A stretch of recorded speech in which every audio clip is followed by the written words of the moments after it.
So one of the stars from that CAA semifinal win for Drexel, goalie Ross Blumenthal joins us now. Ross, man, we just watched that 2019 upset over UMass to the semifinals, the CAA tournament.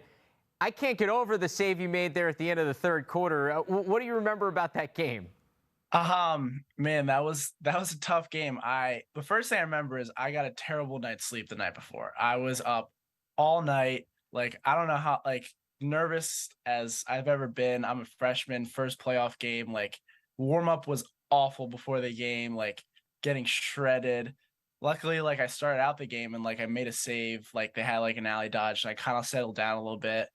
And that year our offense was really good. So whenever we needed to play, like Marshall King and Reed Bowering and Matt Varian, like they would come in clutch, and which was great for me being a nervous little freshman goalie.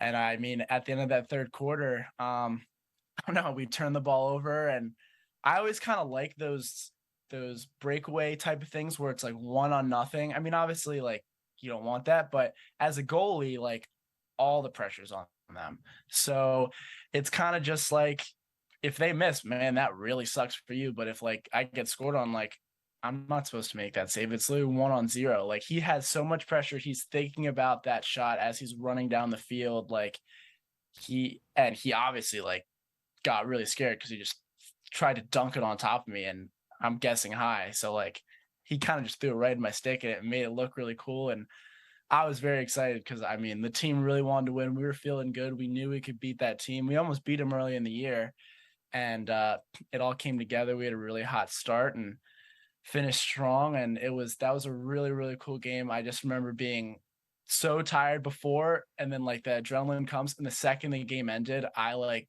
could barely walk. I just like if it wasn't like a flu game like Michael Jordan or something like that, but it was like a no sleep, like exhausted type of game. Luckily, I'm a goalie, so I have to run around a lot. So like I kind of like get some energy that way and just like kind of pace myself a little bit. But it was a rough game for me mentally, and I was very thankful to get that save in the third quarter.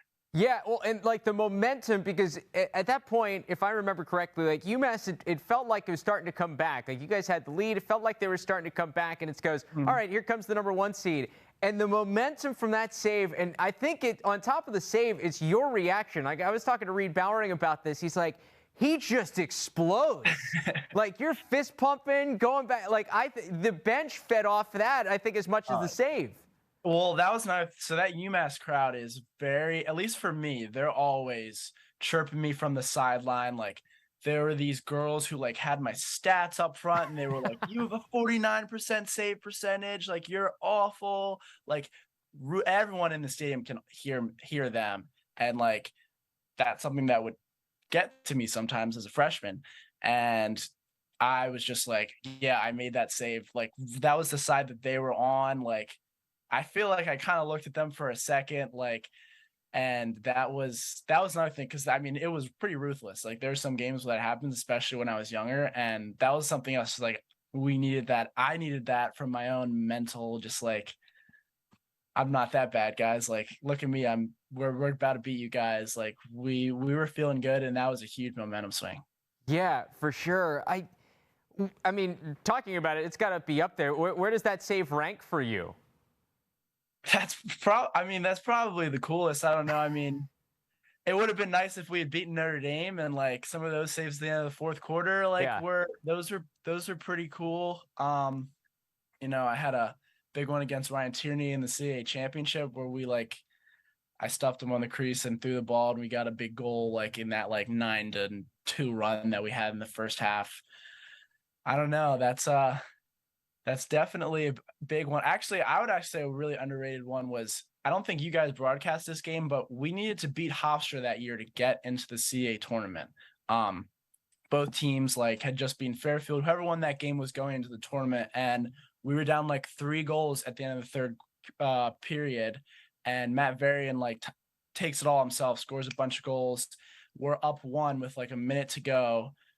They get a fast break with like 20 seconds left, and they have like a shot from like 8 yards, and I save it with like 10 seconds to go, and then we win the game against Hofstra, and that's what got us to be able to play in that UMass game. And so that was, I actually probably would say that because if we lost that game, missed the CA tournament 2 years in a row, like Drexel Lacrosse might be looking a little differently than it does now. So I honestly want to say that save against Hofstra is probably my biggest save. Yeah, that's a pretty big one. I forgot about that. You mentioned starting as a freshman, and I remember the first weekend you started was we had 2 games of yours, the Philly 4 Lacrosse Classic. You guys are playing St. Joe's and then Villanova.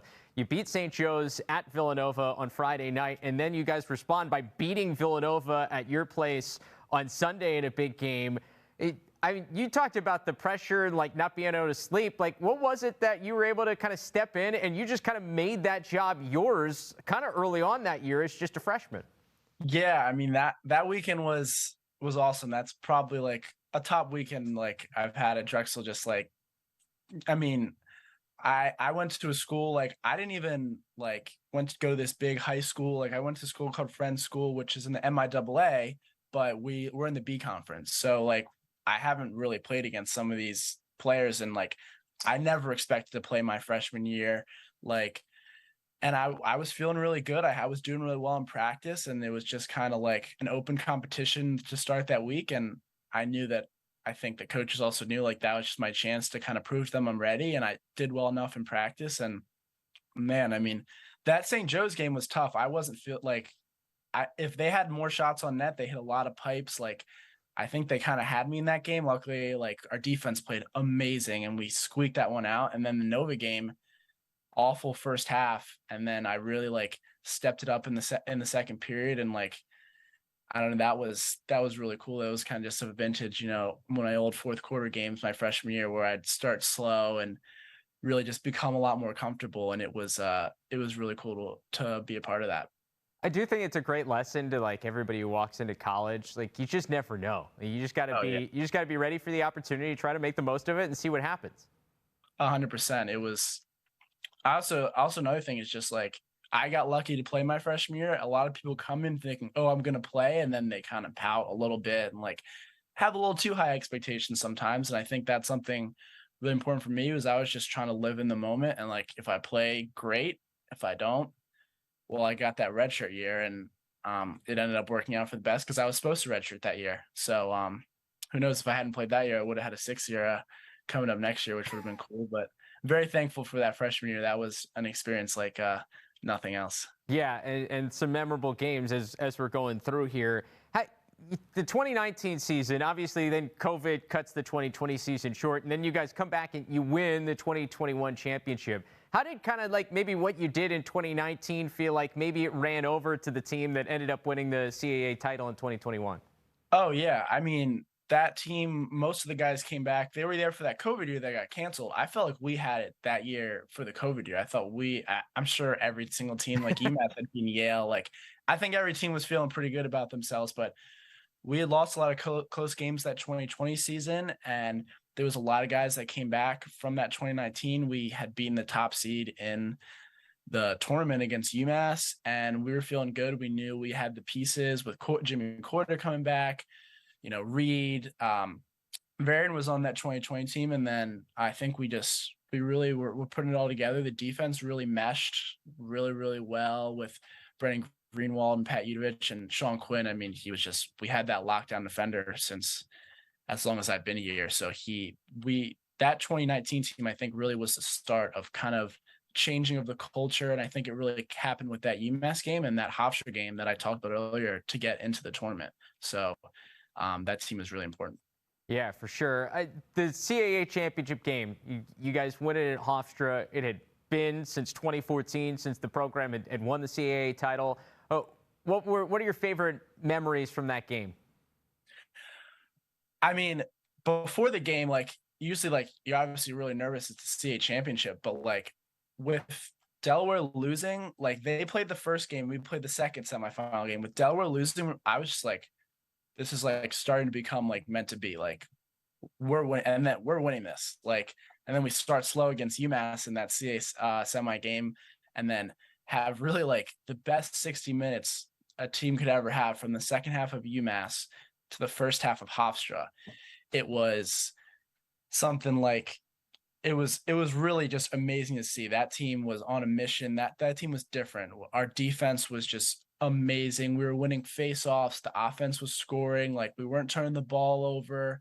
That game, I was just excited because I was like, this is about to happen. Like, we're not losing this game. You could just tell, like, people were relaxed. Like, it wasn't like super tense in there. Like, we were gonna win that game. Hofstra was a really good team, and I'm sure that they probably thought the same thing. But like, that was a team on a mission and I think it ended up for the best. Yeah, it's so funny because sometimes you feel it before and it's right, and it's like what happened. It's like, man, this is ours. Other times, like, you don't feel it, and sometimes then it becomes right. It's so Yeah. interesting. Sometimes, depending on the game and the team, sometimes you have a feel, sometimes you don't.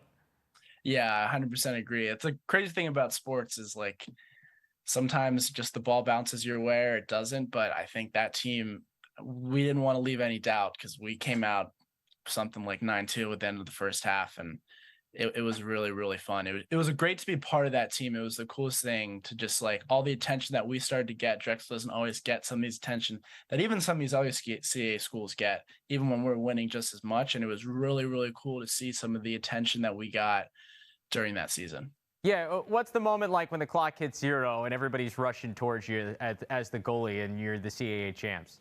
Yeah, I mean that was another game where I was getting pretty relentlessly chirped on the sideline in the second half, and they always like stayed to my side, and like everyone like knows it, and everyone's kind of looking at them too, and like it was like, yeah, like we finished it off, like Hofstra made it close, so like I was just like big sigh of relief, like thank goodness we held on, thank goodness like it didn't have to come any closer, and just made enough saves, got to clear the ball. Tierney didn't do anything too crazy besides scoring a goal on the ground and Yeah. scoring behind the net. He had to get like 4 more of those if they needed to win. So didn't have to end up on SportsCenter too many times, and all we needed was the win, and that's what you come here to do at Drexel. That's the main goal, is win a CA championship, and we'd come pretty close a lot of the time, and finally being able to put the pieces together was an experience like like nothing else. Do you have a favorite game since you've been there? I mean, like, obviously that one's cool. Like, as winning that with your friends, like as a team achievement, that's like your favorite, the first one that comes to mind. I mean, the other two that I would say is that Villanova game, my first weekend starting, just like everything coming together. That was really when like it all started. Like, all right, like maybe this kid like belongs a little bit. Like that team was like 13th in the country, Villanova. Like they were really, really good with like Connor Kirst, and like it was awesome. And it was on Lax Sports Network. So like we had a lot of attention for that one too. And that was cool. And then last year, I mean, for me personally, that LIU game where I had like 20 saves or something and won player of the week, that's like for like just me personally, that game is also like something that will always live up there as, just making save and save and save and save. And that for some reason, like I just kept, they couldn't get it by me for some reason. And it just like, it wasn't anything like I felt extra good that game. It just the way the wind blew and we ended up winning the game, and I played really well. So that was a really fun game as well.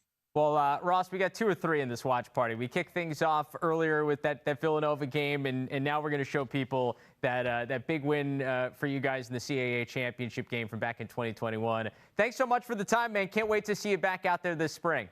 Yeah, really excited. Thank you very much.